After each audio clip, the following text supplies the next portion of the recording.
Good evening, everybody. It's the real GM, Grayson Marshall Jr., the Metacognition Maven. They got to get you to believe in you. And to my left, it's Dr. Adrian. Never forget the A Gentry. God helps you choose excellence in every part of your life. Another Monday edition, and we're so excited to be here. We told you we were going to have a great show for you, and I've already had a great show. But y'all don't know about it, but I'm about to share it with you. Two amazing guys, Chris Touchton and Brett Freeze, are here tonight to talk to us about the reality of race. And I respect Chris amazingly. He's already opened my eyes to some dialogue that's been wonderful for me. But I wanted these guys to come on because of the fact that, number one, they love God. Number two, they don't look like me or Adrian. And number three, I believe they'll share from their heart what we want to kind of get across today. So, guys, welcome. Thank you. Appreciate you being here. Good to be here. Chris actually invited us to a program called Building the Bridge, which was racial reconciliation. And Chris actually facilitated it. We would meet at his house once a week, and we did it for a number of weeks with homework and dialogue and things like that.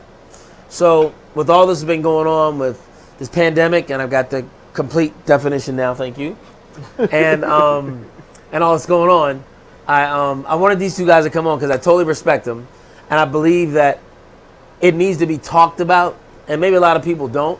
Maybe a lot of people won't. A lot of people are really emotional, and these two guys aren't that way. And I thought that it would be a good conversation because they're not emotional. They're very logical, especially Chris. And we wanted to be able to talk about those things. So, guys, this show's called The Reality of Race.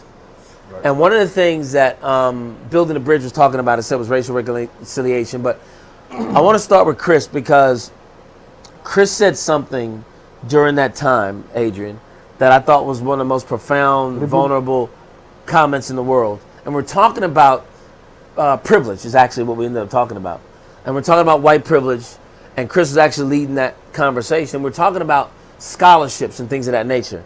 And Chris made a commentary that I thought was real profound and real vulnerable when he talked about his feelings about Black Americans getting scholarships when he, as a white American, was actually qualified to do one. Chris, talk about that, because I think that feeling was so real, and it plays into kind of how a lot of the emotion is going on in the world today.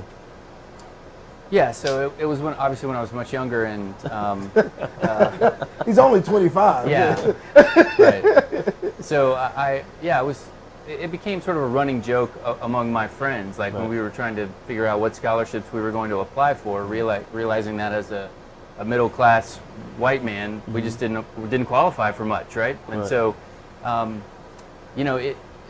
not understanding the concept of privilege at the time and all of the things that I had going for me that would ultimately lead to success in the future, it frustrated me. Like, at the time, my parents weren't paying for my college, and I didn't think that I had all of this leg up that ultimately I had. So, yeah, it was a little frustrating to be thinking about that and wondering, like, why am I not allowed to get access to this money that I could use and certainly can need as well. So, let me ask you. You said this again. I want to hear.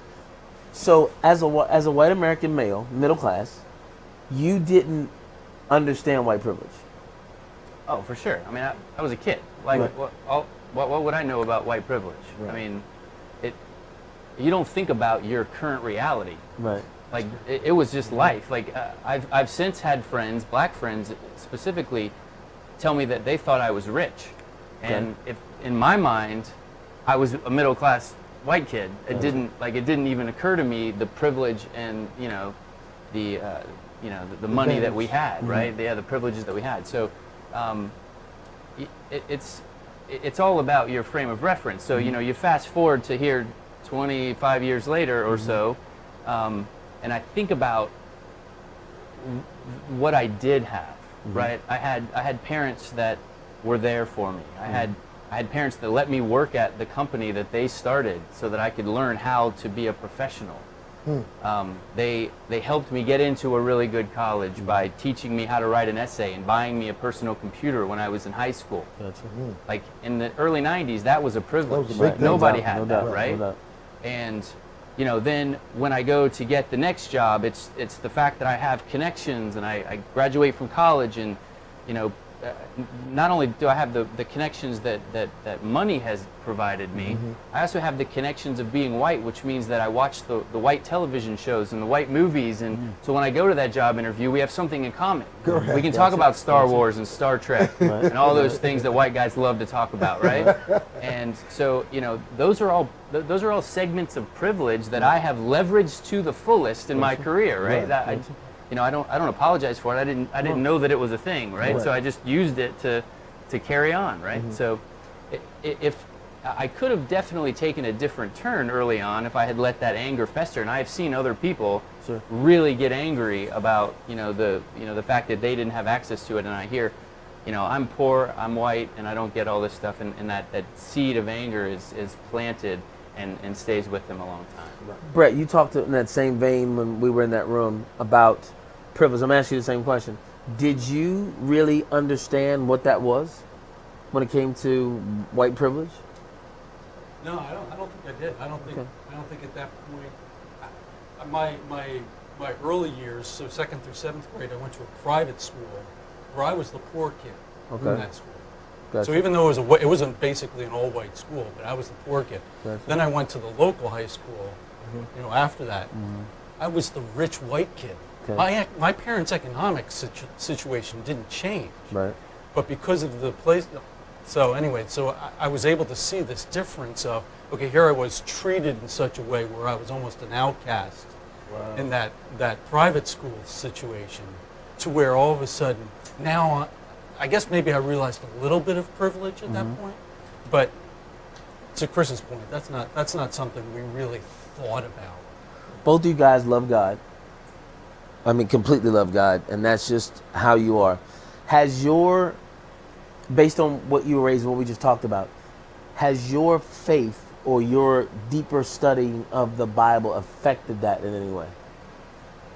Affected what? Affected the thought about, or the understanding of privilege? It has, to the degree that if you study the New Testament and you study the life of Jesus, Jesus wanted no part of privilege. Right. Jesus spent a good bit of his time telling people, shed your privilege. It's nothing but a burden to you. Wow. Right?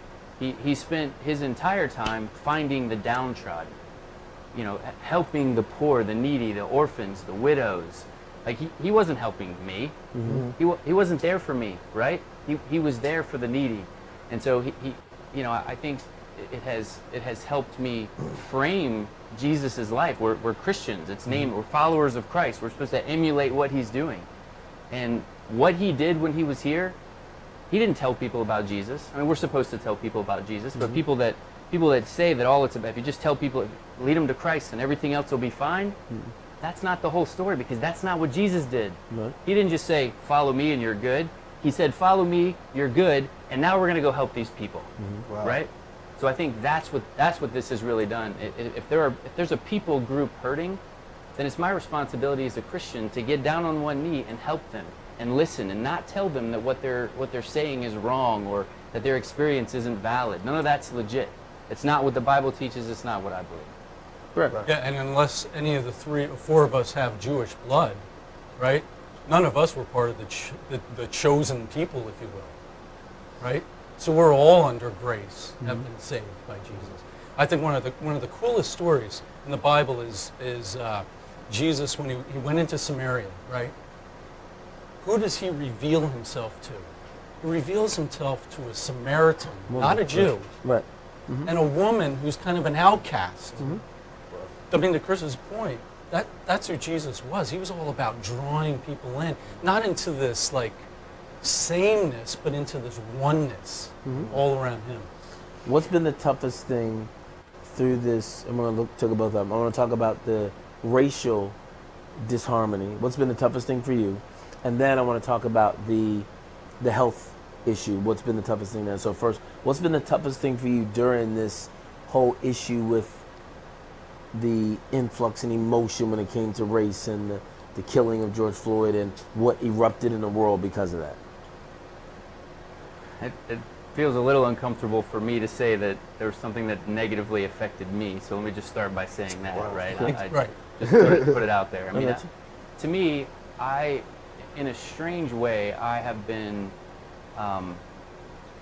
I guess I'm kind of glad that we came to this as a country, that we came to this point.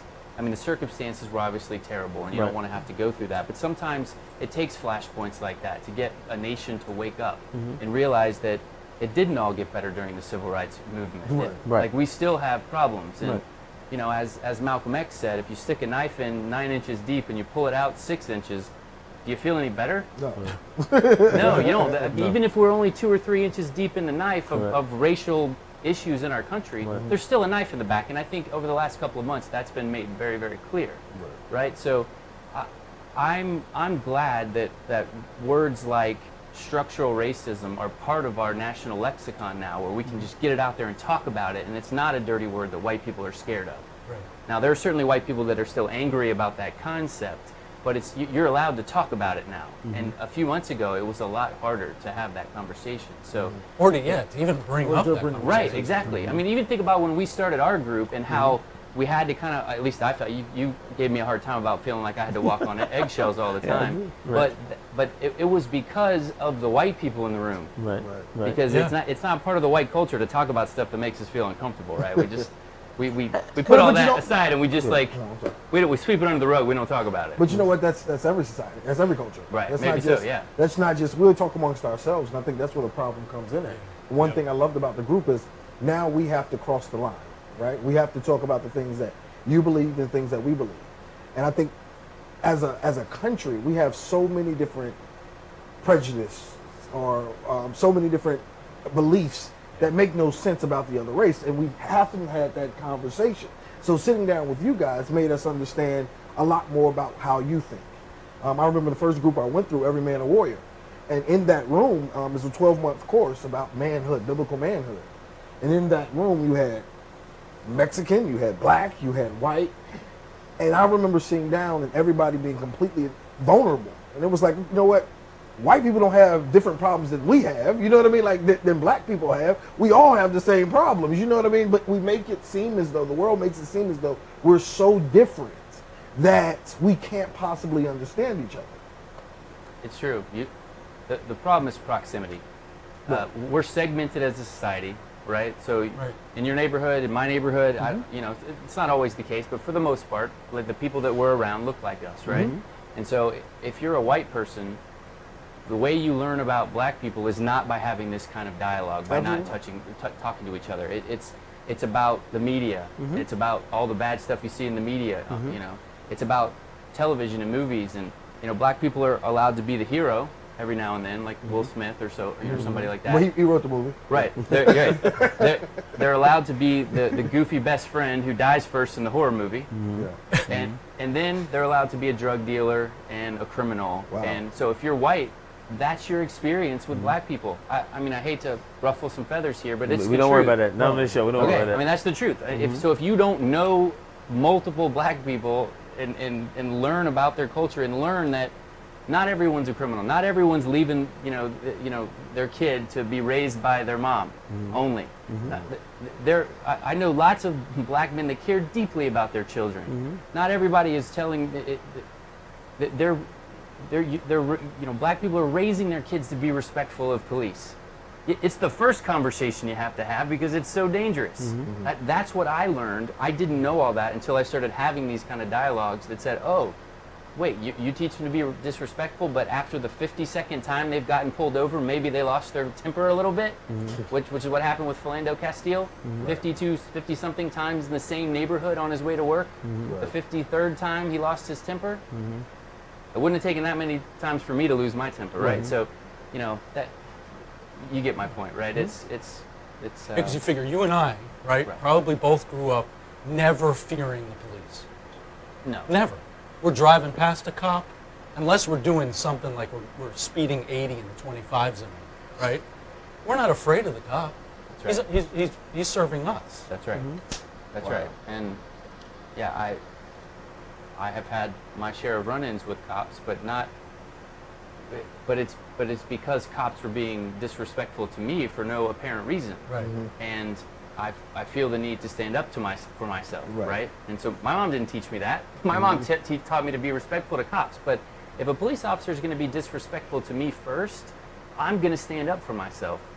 And I'm lucky that I'm white, just putting it out there, Right. because I have stood up for myself, and it has de-escalated in ways that saw me walk home or walk back to my car and leave. But I can see where it would have gone another way based on what I've heard from And my on friends. the other hand,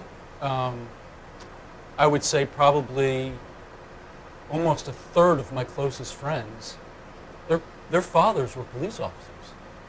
So I had this picture of these really loving family men, you know. And so anyway, the perspective was a little bit different. It's the Real GM Show. This is Grayson Marshall Jr. I'm the metacognition maven. I'm the guy to get you to believe in you. I told you what these guys would bring, so I hope you're watching. Do me a favor, type in, talk to Adrian about what's going on. We're going to continue here. Some questions. Type in questions that you have, because these guys will answer them. And I think that's why I wanted them on, because I knew that they would engage. I knew that they would help you, because oftentimes we give perspective to people and it gives them a broader sense. But tonight I wanted to give you a perspective of people, because some of y'all basically still angry at folks like this for no reason. Because again, the same stereotype that you think they have of you have of them. And so you need to find that everybody's not that way. There are loving people that have critical thinking still left in their minds, and they think with their heart and not their emotions right away. But I wanted you to make sure that you engage with us tonight, because this is real for us. We're about reconciliation. I'm sorry if that doesn't work for some of y'all, but I'm about that. I said this from the beginning when I started doing all my podcasts. I was going to love my way through it. No matter what I saw on the news, no matter what I saw acting out in the world, I was going to love my way through it. Right. And if that was wrong, I was going to be wrong. But I was going to love on people, continue to love on people, regardless of what's there. Now, you guys talk about your experience, and Adrian and I both had the same commentary one night, is the fact that I've never really had major issues with the police. You know what I'm saying? I mean, as a black man, we were on a podcast one night, and the lady really kind of went off on us. Like, what do you mean you haven't? I'm like, I really haven't. And again, I'm not naive to say that it doesn't happen, just like you all aren't naive to, but I just never had that.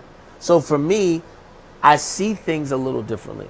And oftentimes it makes us kind of outcast too, because the same scenario that seems to emotionally move people, I don't have the same one with. I mean, Adrian has said many times that he's had plenty of assistance in life, information, wisdom from white people that have taught me things that I knew, the things that I apply in my life right now. Areas of my life that I excel in were from some of that dialogue that I was willing to sit down, and they were willing to sit down with me.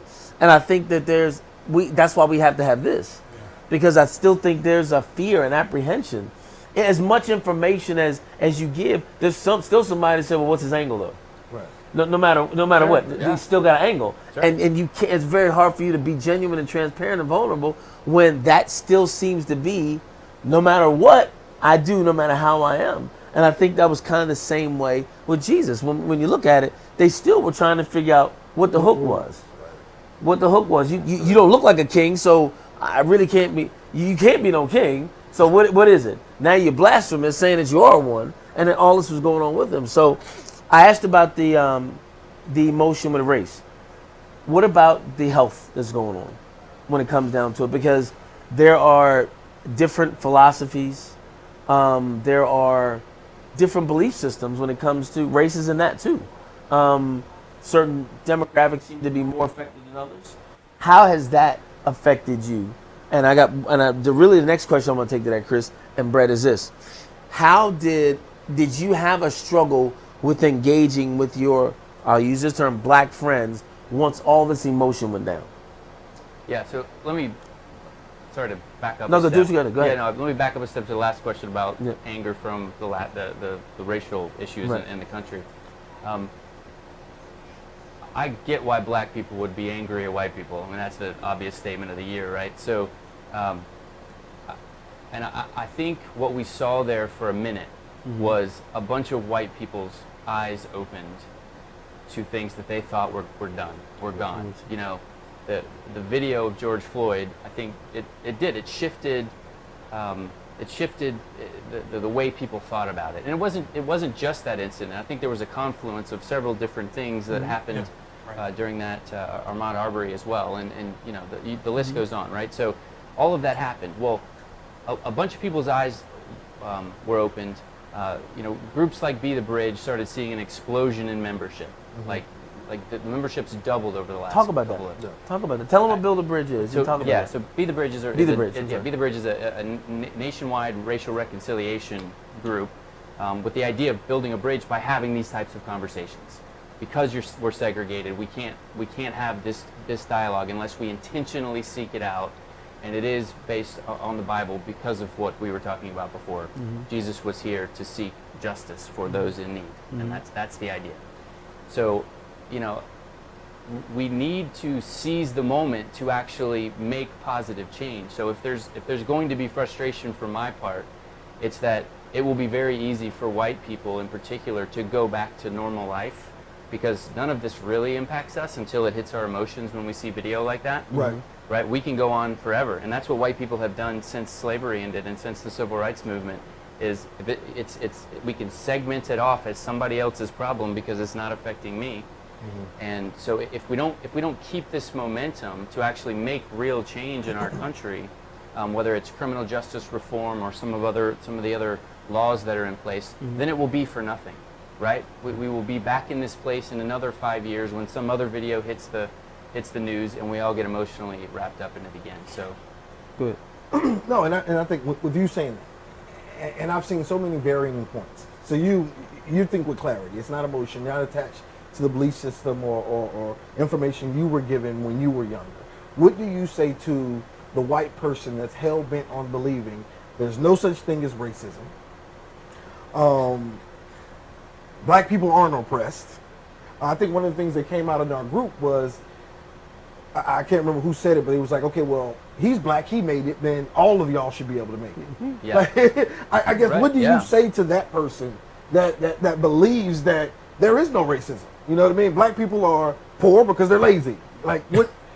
they have just as many opportunities as we have. Yeah, the politically correct way to say that, in case you're wondering, is that it's a cultural issue, right? That's the coded way to say that. What they really mean is black people are lazy, but what they say is it's a cultural issue. That's why they're fatherless, raising, the mother's raising the kids on welfare, and so that's all wrapped into coded language called cultural issues in the black community, right? So, and I'm revealing all the white secrets here. I'm sorry. It's all out there. That's why we go to If he private misses schools any, too, I'll so we try don't to- have to be with with black people. But they say that they want to do it for the education. For the education Yeah, purposes. it's about the education and all that. But what it really means is they want white kids around their kids. Wow. So I'm reveling it all right Yeah, here. Y'all getting it. You get it Live, here. Right you here. get it here. There's no two ways about it. You get it here. Anyway, so what I would say to that is, in part, it's a heart issue versus a head issue. So it's finding data and information to support what you want to be true, because it's easier to go on living as if there's no problem. So, and you can do that. You can do that all the time by finding information to support your beliefs, right? So the problem is, if you really dig into the data, I told Grayson that I'm a data guy. I really want to know who it's from and what it's about and why they're doing it and what do they have to benefit from publishing this data. But if you go look, people Google, like, does structural racism still exist? Depending on how you Google it, tells me what you want the data to say in the first Correct, place. correct. Does it really exist, or proof that does exist? Right? Depending on how you Google it, you get different types of studies, right? Right. So if you go look at studies that says that it doesn't exist anymore, there's a common theme to all of that quote unquote data. One is that they always talk about black on black crime, right? It's a red herring that gets people looking at that data to find something they like. Well, if black people kill black people, that's not my problem. But that's irrelevant data to structural racism. Structural racism is about white people saying, keeping things the way they want them because it's good for them. But if you go look at data to support that it doesn't exist, it always involves black on black crime and saying that black people kill black people. Well, the truth of that is, black people kill black people because they live next to black people. Proximity. And guess who white people kill? White White people. They kill white people. Proximity, right. Right? Correct. It's all So proximity. it's irrelevant data. You might as well tell me how many people are in jail for check fraud. It has nothing to do with structural racism. So that's the first thing they always talk about, right? They're just trying to deflect, right? So if the data isn't based on any kind of real socioeconomic data, or if it's not talking about how in Florida prison sentences for black people are double what they are for white people for the same crimes, once you control for the same crimes, if it does that's real. That's real data. People are in jail for the same stuff for twice as long, right? That's not in the data if you look. So my point is, if it's talking about fatherless homes and how that has caused people to have a life of crime, and that's part of the cultural issue, well, go back and figure out why. Go back and figure out that before, and I mentioned this in our discussion, before the 60s and 70s, marriage rates for black people and white people were the same, right? But what happened in the 60s and 70s? The first thing that happened is welfare, and as a requirement for welfare, you had to have a married man in the home, or out. You couldn't have a married man in the home. Correct. And the police would come to the home, and if they found a married man there or a married couple there, you would get cut off. Right. So when unemployment goes up, you're forcing, poor black families to separate, right? The other thing that happened was the changes to the criminal justice system that put a bunch of black men in jail for low-level crimes all the way up, but the sentences got exponentially higher. And if you watch The 13th on Netflix, which is a wonderful documentary, you'll be familiar with the fact that as an example of disparity between races, crack cocaine carried a sentence that was twice that of regular cocaine. And the only difference is how you cook it. I think I've never had cocaine, so little had it. baking soda. Do you Little have baking cocaine? soda. I don't Don't know. worry about Baking soda water. Little Anyway, baking soda water. Yeah, I don't know. Anyway, so Brett knows all about it. Yeah, I'm just making believe that I don't know anything. Anyway, but the only difference is, at the time, and maybe today still, that more black people use crack cocaine than regular cocaine, right? So they put more black people in jail for even longer. Stop and frisk started becoming prevalent, right? Yeah. You start, so the truth is, if you look at data, white people and black people have the same chances of having drugs on them. Correct. Because you know what? This just in, another news flash, white people like drugs. Yes, yes, and the hard stuff. They do. Yes. We're sorry for sharing all the stuff we Absolutely. did, but we just had to. They're Right. habitual Had to. line crossers. Right. There's the line. Exactly. They're gonna White cross it. people and black people are both equally likely to have drugs. But if you start stopping Right. and frisking more black people, guess what you're going to do? You're find going to put more black drugs. people in prison. Well, if you Because take find if you more take that drugs. back a little bit further, Chris, if you go back to 1865 when the so-called Emancipation Proclamation was, right after that, you began what was considered incarceration because African American men were then being jailed for loitering, for looting everything. So Yeah. it goes all the way back there. But again, it's to hear your perspective. I think helps a lot of people because it's coming from white American. I think it's neat to hear. Brett, let me ask you, what was the biggest challenge for you when all of this racial challenge was in the media and everywhere? What was the biggest challenge for you? Well, I think the biggest challenge was the same thing that most white conservative males grapple with, which is the fact of, okay, we see, Black Lives Matter, right? We see all the agendas that are attached to it, and we don't know how to separate all those pieces into what should we be for and what should we be against, right? So we're so confused that a lot of times the best thing for us to do is just not say anything, Right. right? Don't be a part of the conversation, because otherwise we're going to offend somebody with anything that we're about to say. Was that a concern for you, Chris? Because you speak openly, and I love that about where you are. You're convicted about what you say. You're learned. You studied. Your vocabulary is well equipped to have those conversations. I don't know You what all the I'm words joking. mean. I No, just use them. exactly. But was that a concern for you? Because I know how you are, and you're adamant about it because I love your heart. But was that a concern for you? Did you have a challenge with maybe engaging, even though we've had the Be the Bridge discussions? Did you find it even harder, even after having that knowledge, that information, that teaching? Did you find it challenging? It's always hard when you're in a group of people and you know you're going to make them uncomfortable. You know your opinion is probably different than the majority. It's my little representation of what it must be like to be a minority when you have a minority opinion in a group of white people. Gotcha. So, I can harken back to the days of the Colin Kaepernick stuff when it started, right? Right. Like my views on that whole thing were different than most of my friends. Gotcha. Right. And so I did at the beginning find myself uncomfortable bringing it up. Like, Okay. I would think to myself, well, he sought out this guy in the military. Like, Correct. the guy found him, but Correct. then he called him and Right. said, hey, I know he actually wrote him a letter Right. and said, hey, will you teach me, give me your perspective. Right. I'd like to hear your perspective because I respect the military. Right. Well, that part never got told, right? Correct. So I'm uncomfortable because I've studied the situation and I figure, well, getting down on one knee is about the most respectful way that you can do something, right? Right. So I didn't connect with why everyone was so angry.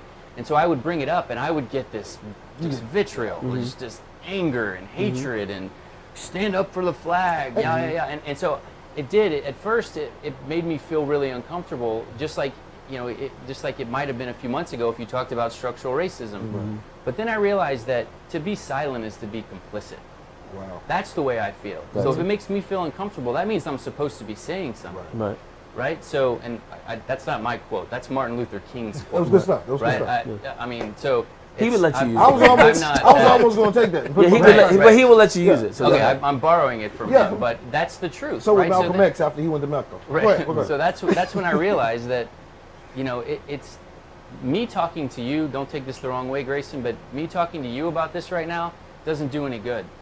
Talking to my white friends is what really matters. Wow. Like structural racism can't end until white people acknowledge that it's there and take proactive steps to dismantle it. So that was gonna be my next question.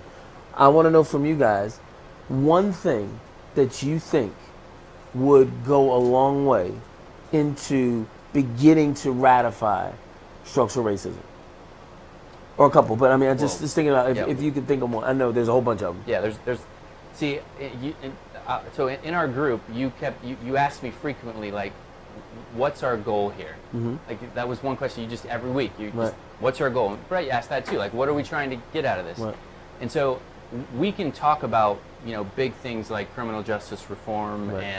and basically we could even get into what defunding the police might mean, and we. Anarchy. Okay. Well, first of all, if you really study what it is, it's not.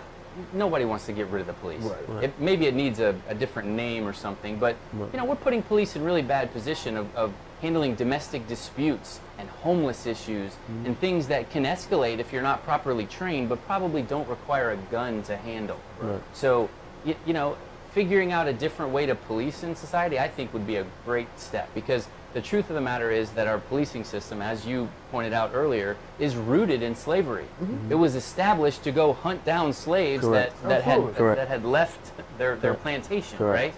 right? So, over time, there are definitely things that that we need to fix in our criminal justice and our policing system. So, if we're talking big picture, that's where I would start. I agree. I would tell people to just rip off their preconceived notions and let's all start over as a society and say, how do we want to do this going forward that's good agree. for everybody? I agree. But on a more micro level, what I would say is we have to stand up for what we believe is right. We have to educate ourselves. You mentioned that I've studied some of this stuff. Well, that's intentional, right? Right. I realized a few years ago that even though I was raised to not be racist, and I thank my parents for that every day, I didn't educate myself on what it meant. I didn't educate myself on all of the contributions that black people have made in society, and I darn sure wasn't taught it in school. And you even taught me a whole bunch of stuff that I didn't know about the contributions that black people have made over time. And so if we don't educate ourselves on the issues and go and openly research data and go watch documentaries and go find articles and data, the Urban Institute has a treasure trove of data that explains what structural racism really means. Pour through the data. Go look at it. Go look if you want to look at conservative and liberal data. Go look at it all. Educate yourself, and then after you've spent a significant time, because that's one thing white people always ask is like, what can I do now? Because we want to go save the world right now, right? I think Brett said that in the group, didn't he? Right. Brett was like, I got to do something. I got to do Right, something. yeah, that's right. We just want to go. Well, the truth is, you start by educating yourself, and Right. it took me months and even years, to do this. I give my wife credit because she is as studied as anyone on this particular topic, at least any white person. And so I think that's the first thing you do, and then then you can begin educating other people, particularly in your circles, in your community, about what it really means, and try to dismantle it from a grassroots, bottom-up kind of perspective. No, I love that idea of being intentional, right? That, one of the first things I did after Be the Bridge is, and I was telling Grayson about this right before we were starting, I decided, okay, who have been the most influential people in my life? It's been my parents, it's been my wife, and it's been Dr. Tony Evans. I've listened to him since the early '80s when he did, started the Urban Alternative. So I said, shoot, I'll go to Dr. Evans, see what he has to say about this topic from someone that I know that I trust. Sure. So I'm listening, and there's some things that are being said. There's some vocabulary that's being used. I have no idea what these things mean. He's talking about things like he was the first black individual to ever attend Dallas Theological Seminary. He was talking about things like if it was just like 2 years before that, he wouldn't have gotten in, right? But it was just the timing was right for him. But on the whole, Black Lives Matter. One of the things I was trying to understand this, and he goes, okay, try to separate the two pieces out. This is what I was talking about. There's the emphasis of this opportunity that Black Lives Matter, and then there's the agenda piece of Black Lives Matter. He goes, try to separate the two out so that you can understand what are we as Christian men, we're supposed to get to oneness, right? We're supposed to be one church. So anyway, I thought that was really helpful for me to try to understand that. You said the term Christian. I've used that term, and I've struggled with it lately, Chris, for this reason, and I want to get your take on it. The Ku Klux Klan calls themselves a Christian organization. Right. Does that bother you? Yes. Definitely. Okay. I mean, it should. And I mean it that way. I was saying because for me, here's the way I felt about it. It's been hard for me lately to use that term. I've gravitated more toward kingdom principle or biblical principle based living for myself as a new kind of nomenclature, because when I look at, especially because of the high visibility of the election coming up, when you're looking at people taking sides and the word conservative now means something over here, and now liberal means something over here. But when I use the term Christian, it kind of falls in this area where if you are quote unquote conservative, then you're a Christian. And so when I look at the Klan and they say, well, we're a Christian organization, I'm like, well, hold on a minute. Right. I can't do this. So when you said it, I was going to ask it a minute ago, but I wanted to know if you have a feeling on it. You don't have to, but if you have a feeling on it, what is that? And does it challenge you when you are expressing who you are as a Christian? So that's a very complicated subject because of how deeply and complicated the relationship is between Christianity and the history and founding of our country. Gotcha. Right. Yes, I So agree. we were founded on religious freedom. Like, it wasn't necessarily Christianity. It was that they didn't want to be told what version of Christianity they had to have. Right. Like, that was what it was all about. So they come over here and we're founded as a Christian nation. Our forefathers, we like to think of them as these great Christian guys, but the truth is they didn't even really go to church that much. And Thomas Jefferson rewrote the Bible. He took out all the miracle parts. Yeah, he took out all the other stuff. He thought Jesus was a great guy, but these miracle things didn't make sense, so he made up his own Bible. So anyway, so it's my point is it's a really complicated history of how Christianity weaves into our country. But men, and I mean that specifically, men have been abusing the Bible since the Bible was written for personal gain, both politically and financially, and you name it, power, basically, right? So the Ku Klux Klan is just another example of that. I mean, the Southern Baptist Convention was founded based on fighting slavery, so it's or not fighting slavery, but keeping maintaining slavery, Correct. right. So Correct. you can go look at the lynchings that happened in the early 1900s and all the way through the mid 1900s. People think of lynchings as the Ku Klux Klan going in the middle of the night and snatching people out of their houses and putting them up on trees, and that did happen. But what also happened was an article published in the paper saying, hey, Christians, after you finish church, come to the town square so we can have a lynching because this black person looked at a white lady the wrong way. Right.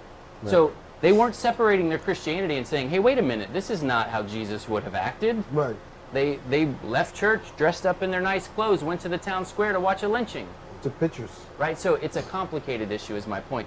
My issue with taking Christ out of the Word is that he's the only good part about it. Like, we've been screwing it up ever since he left, right? So he gave us the blueprint. It's us that's not following it. Right. I mean, he was there during a time of oppression. The Romans were oppressing. And unfortunately, America is now Rome. We're the Romans, and we're oppressing. We're oppressing our own citizens. I've never heard that before. Well, think about it, right? never heard it like that The before. Bible is written for the oppressed. Right. Even in this room right here, we're not oppressed like the people in the Bible were. Right. We don't have the threat of people coming and cutting our heads off if we say the wrong things, right? So it's really complicated to figure that out, but I guess that's my answer. Right. Is it's hard to know. It's hard to be mad because it's been happening so much. I just wish people would actually read what it says and follow the blueprint. But just like the Pharisees back then, they had their own version of this Jewish morality, right? We need to be Christ followers, meaning like go to John and read the Gospel of John and the whole abiding in Christ and all those pieces. You know, those are the things we need to be focusing on. What are we really listening to what Jesus had to say in the Bible, right? Those are the key things. If we're not going to him, we're never going to solve this as a worldly, there's not going to be a worldly solution to this. It's got to be a God solution. And I think that's the biggest thing. Even when I look at and me and Coach have talked about this before, when I look at the word Christian, how it's used now. And it seems though it's being used more so, it's been politicized, one. For sure. Two, it seems more though as it's once again a racial group. The word Christian now attaches to me to race. So if I am a conservative, I'm white, I'm Christian. Anything outside of this is now non-Christian, or and we've created our own word. Right. It says hate right there in the Bible. Yet we have Democrats and Republicans who are constantly arguing and fighting, but we're saying we're Christians. Like, we literally have disdain and hate for each other based off political views, but we're saying we're Christians. And I try to figure out, where does politics play a role in the Bible when hate is involved? Sure. The level of hatred on Facebook, right, from Christians. Right. It's unbelievable, It's right? crazy. It's awful. I literally had to get off Facebook because I just couldn't deal with it anymore. Right. Like, people that, I mean, I've lost plenty of friends over these types of issues.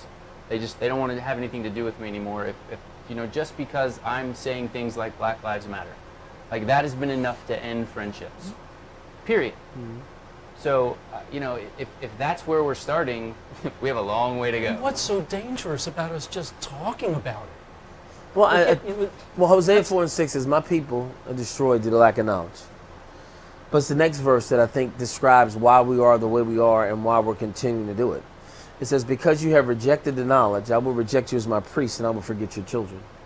And you're talking about systemic poverty and the system continuing. I think it's because of that. We're destroyed due to lack of knowledge. When I listen to you, when I listen to Brett, when I listen to some of the other guys in there that became aware of some things and were open to it, it was like, wow, I didn't know that. Let me look at this thing differently now. But I think it has to come with your desire to do so. I think if there's no true desire to change or no real need to change for you, then most people won't. And I guess when I look at society, when we look at what could happen or what potentially could happen, when I think about what could change, do you believe that policy can make a difference? Because I've looked at policy, and policy really, like you said, it takes us right back to where we were. So it's just something that's been written. I believe the heart has got to change. So to me, love is the way this thing has to be. And we're talking about the lack of depiction of love with everybody that's around. Because what I'm seeing, and this is what I struggle with, Chris, this ain't love, y'all. So I can't do this. No matter what it is, no matter what the issue is, no matter what we are facing, if we're handling it this way, I can't do this. Because this doesn't get us anywhere. This isn't love. And if I believe that love covers a multitude of sins, if I believe perfect love casts out all fear, then to me, everything we do has to be rooted at some level of love. If it's not love, we can talk about, and you said earlier, we can talk about it all day long. And you said, don't take it personal, but I need to talk to my folks. But if your folks aren't willing to listen, because the hate is greater than the love, then doesn't it get frustrating with us living? And I think, Chris, I would tend to say that there are people that want to see it done, but find themselves frustrated because it is their effort to say, look, we need to talk about this. I'm bringing this, but you're supposed to be Christian. Ain't no love in this dialogue, so I can't even do this. But yet I'm going to go lift up holy hands with you and we're going to go have fellowship. Right. That makes it challenging. You know, so when I look at everything that's going on, we look at the march, we look at the protests, we look at all those things, but maybe I'm missing it, but they seem to be rooted in hate more than they're rooted in love. The protest specifically? Yeah, I mean the attitude. I'm not talking about the destroying the property. I'm not talking about that. I'm thinking the people that are out there. Let me change the word hate. Emotional. For sure. More than tactical. More than maybe strategic. So I'll address that because I've been to several of the protests myself. So I've witnessed it firsthand. And is there emotion? Absolutely. Does it take emotion sometimes to affect change? Absolutely.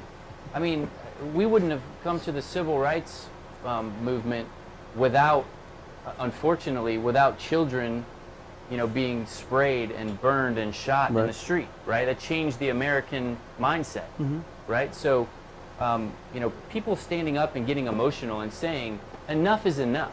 Like, not destroying property and all that. Sure. I mean, so sometimes that's what it takes. By the way, a hockey team wins a national or a championship and they burn everything down. Everybody's fine. Right. But a couple of things burn down from like legitimate reasons and people lose their minds. Right. But you're allowed to burn stuff when you win a hockey championship. I'm just saying. But anyway, I think it's okay to get emotional every now and then. And it's okay to stand up and say, we're not going to do this anymore. And by the way, it's working. Things are changing. They are, the police are being more accountable about what they're doing. They're releasing body cam video at a much higher rate than they used to be. There are police departments that are looking at their budget and saying, do we really need to spend this much money on heavy artillery and go in like we're the military? And the answer is no, we don't. So things are changing, and it does take people standing up, getting frustrated, getting angry, but not doing crazy things, but doing it in the right way and saying we're fed up. In case you all didn't know, this is our pitch for Chris Touchton running for public office. I want you to understand this is our total pitch for politics, for someone who can actually articulate, bring both sides of it. So for all the write-in candidates that are writing in November, just write him in. Doesn't matter what position you write him in for, I guarantee it'll work. We told you that these guys were going to bring you perspective, and they always do. I hope that you have been able to kind of take a look a little bit deeper because it wasn't coming from us. And I think you could hear from someone who's adamant. And I wanted to make sure that you understood God-fearing first, God-loving, unashamed. I think all those things represent who he is when it comes down to it. We're talking about the reality of race. And this is the reality of race. It is complicated. It's challenging. It's got a lot left to get done. Right. And there's so much more that we have to get. And we were talking earlier a minute ago about schooling, and I asked Chris where his kid's going back to school. And he was saying how his one daughter goes year-round, but the other two had decided to go back to school, and now all of a sudden they don't want to go back. And I remember my podcast the other day, and I said, what if all of what's going on is finally making folks draw a line in the sand? What if instead of it's being, and we look at it as all this bad going on, that finally, because I said this, there are going to be some people who are not going to be okay with their kids sitting behind those plastic things in schools. There are going to be some parents that don't want their kids wearing a mask for 8 hours a day. Right. They're going to be, there's some dynamics of this that I believe are going to create some real decisions for people that they're going to have to make. And it's going to change their approach to life.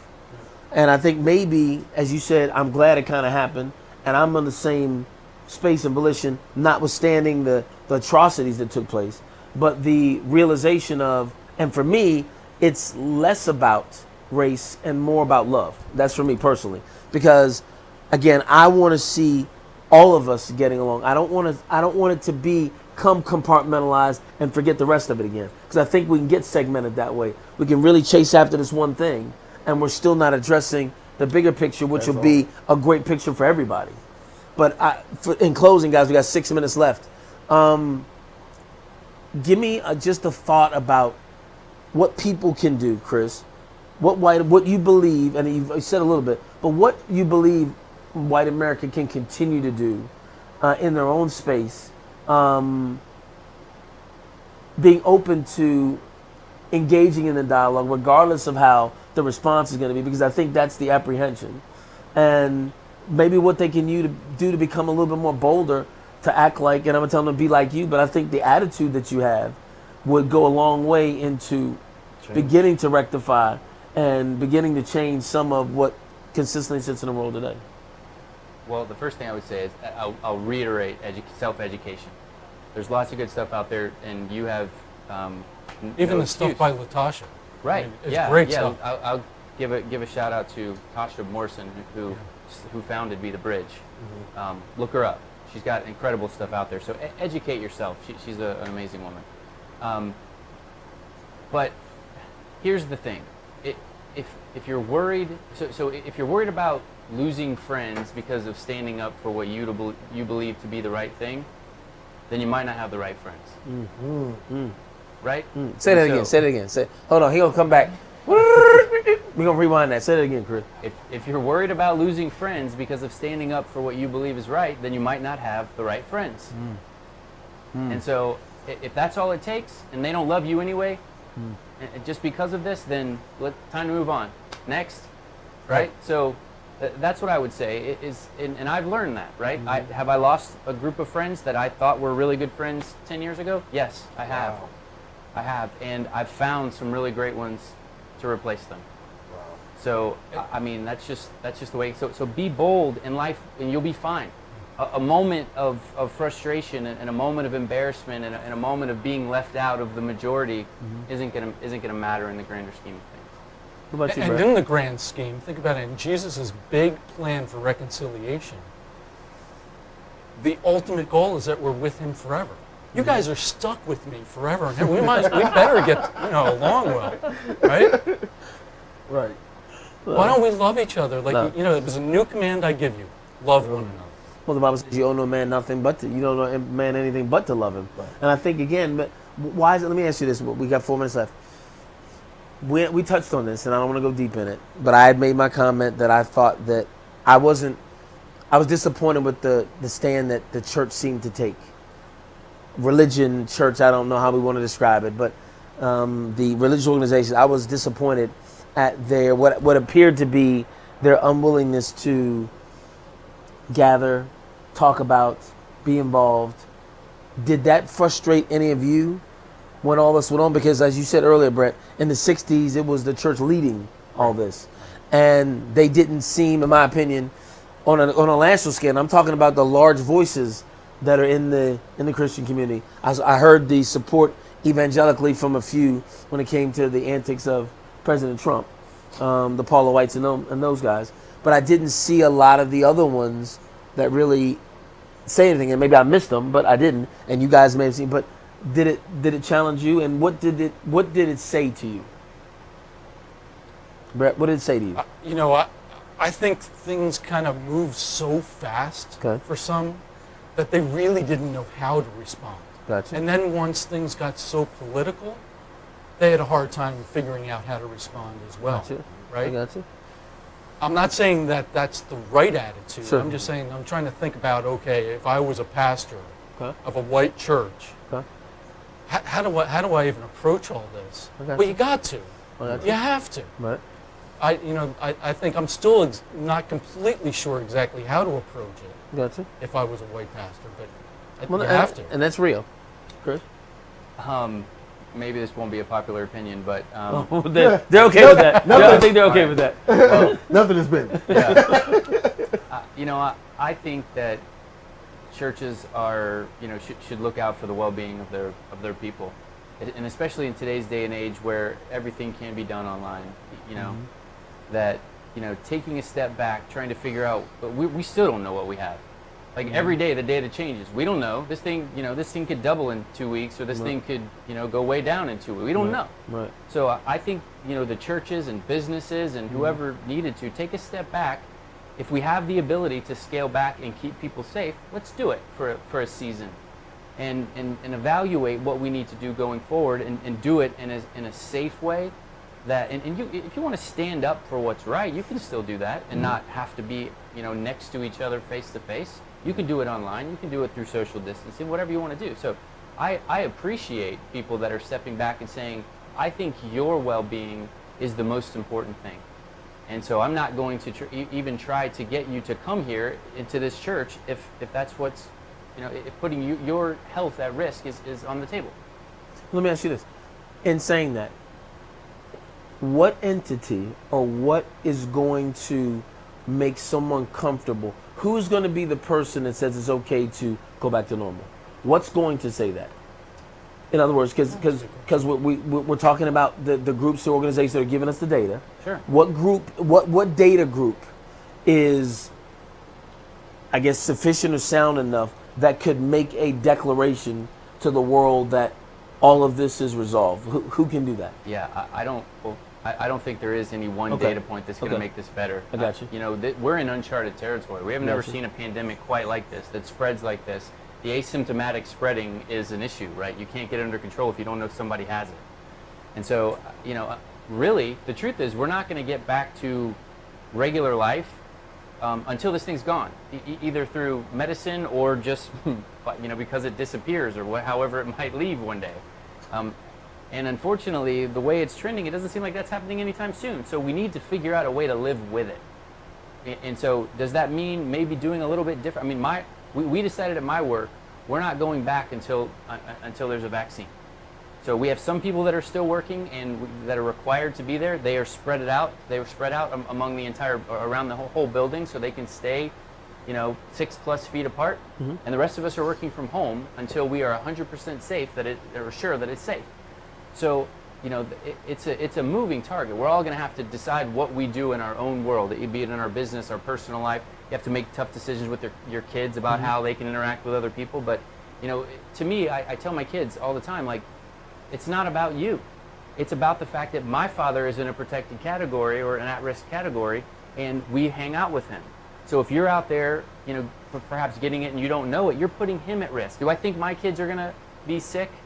No, we have great medical medical coverage. Sure. They're young, they're healthy, they're going to be fine. It's not about us. Sure. It's about the other people. 4 people died in Jacksonville yesterday. They're 80, 81, 90. Not my family, right. But I care about them too because I'm a Christian.